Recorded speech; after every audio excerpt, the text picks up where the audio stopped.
Mere Christianity, Book 4, Chapter 3, Time and Beyond Time.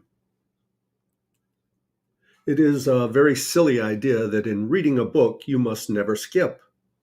All sensible people skip freely when they come to a chapter which they find is going to be of no use to them.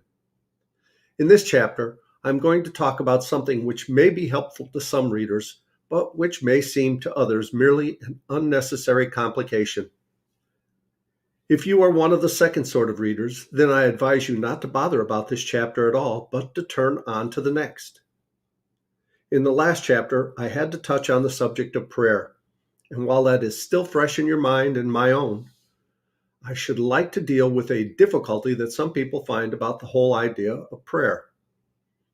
A man put it to me by saying, "I can believe in God all right, but what I cannot swallow is the idea of him attending to several 100 million human beings who are all addressing him at the same moment."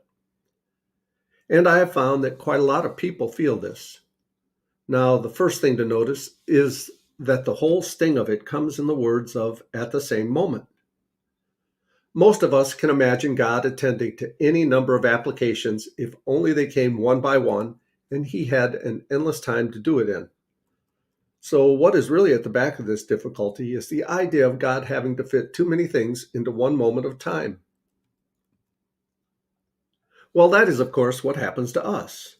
Our lives come to us moment by moment. One moment disappears before the next comes along, and there is room for very little in each. That is what time is like. And of course, you and I tend to take it for granted that this time series, this arrangement of past, present, and future, is not simply the way life comes to us, but the way all things really exist. We tend to assume that the whole universe and God Himself are always moving on from past to future just as we do. But many learned men do not agree with that. It was the theologians who first started the idea that some things are not in time at all. Later, the philosophers took it over, and now some of the scientists are doing the same. Almost certainly, God is not in time. His life does not consist of moments following one another. If 1 million people are praying to him at 10:30 tonight, he need not listen to all of them in that one little snippet, which we call 10:30. 10:30 and every other moment from the beginning of the world is always the present for him. If you like to put it that way, he has all eternity in which to listen to the split second of prayer put up by a pilot as his plane crashes in flames. That is difficult, I know. Let me try to give something not the same, but a bit like it. Suppose I'm writing a novel. I write, "Mary laid down her work." Next moment came a knock at the door. For Mary, who has to live in the imaginary time of my story, there is no interval between putting down the work and hearing the knock. But I, who am Mary's maker, do not live in that imaginary time at all. Between writing the first half of that sentence and the second, I might sit down for 3 hours and think steadily about Mary.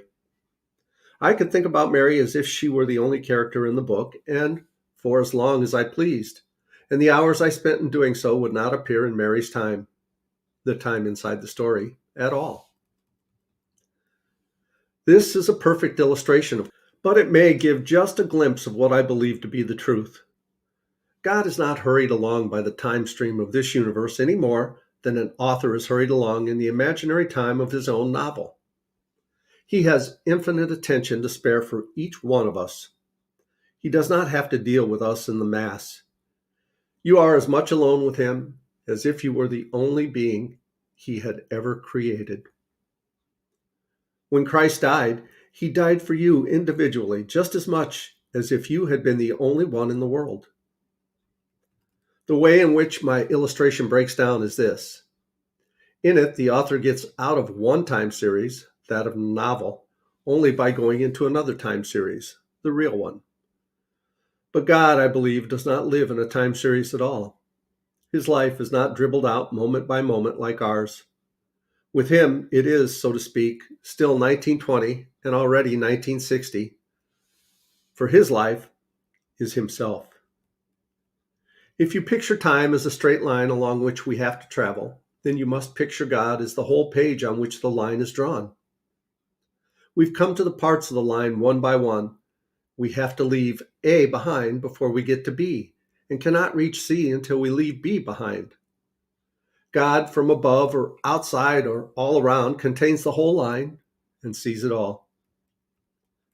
The idea is worth trying to grasp because it removes some apparent difficulties in Christianity. Before I became a Christian, one of my objections was as follows. The Christians say that the eternal God, who is everywhere and keeps the whole universe going, once became a human being. Well then, said I, how did the whole universe keep going while he was a baby or while he was asleep? How could he at the same time be God who knows everything and also a man asking his disciples, who touched me? You will notice that the sting lay in the time words. While he was a baby, how could he at the same time? In other words, I was assuming that Christ's life as God was in time, and that his life as the man Jesus in Palestine was a shorter period taken out of that time, just as my service in the army was a shorter period taken out of my total life. And that is how most of us perhaps tend to think about it. We picture God living through a period when his human life was still in the future, then coming to a period when it was present, then going on to a period when he could look back on it as something in the past. But probably these ideas correspond to nothing in the actual facts. You cannot fit Christ's earthly life in Palestine into any time relations with his life as God beyond all space and time. It is really, I suggest, a timeless truth about God that human nature and the human experience of weakness and sleep and ignorance are somehow included in his whole divine life. This human life in God is, from our point of view, a particular period in the history of our world, from the year AD 1 till the crucifixion.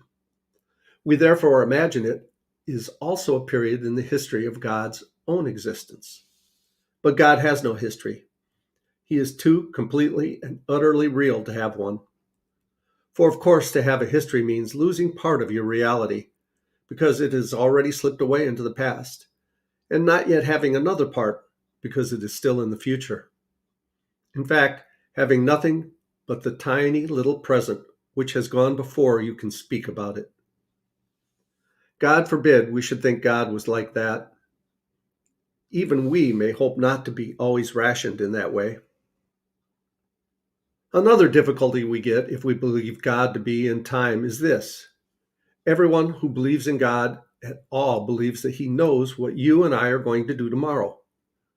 But if he knows I'm going to do so-and-so, how can I be free to do otherwise? Well, here, once again, the difficulty comes from thinking that God is progressing along the timeline like us. The only difference being that he can see ahead and we cannot.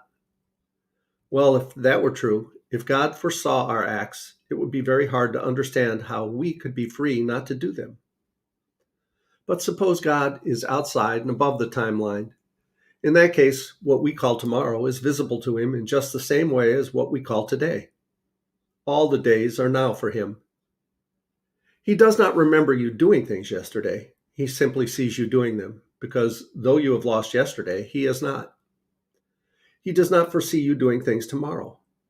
He simply sees you doing them, because though tomorrow is not yet there for you, it is for him. You never suppose that your actions at this moment were any less free because God knows what you are doing. Well, he knows your tomorrow actions just the same way, because he is already in tomorrow and can simply watch you. In a sense, he does not know your action till you have done it, but then the moment at which you have done it is already now for him. This idea has helped me a good deal. If it does not help you, leave it alone. It is a Christian idea in the sense that great and wise Christians have held it, and there is nothing in it contrary to Christianity. But it is not in the Bible or any of the creeds. You can be a perfectly good Christian without accepting it, or indeed without thinking of the matter at all. And we'll go on with the next chapter in the next video. Thanks so much for watching. I love you guys. As Tigger says, ta-ta for now.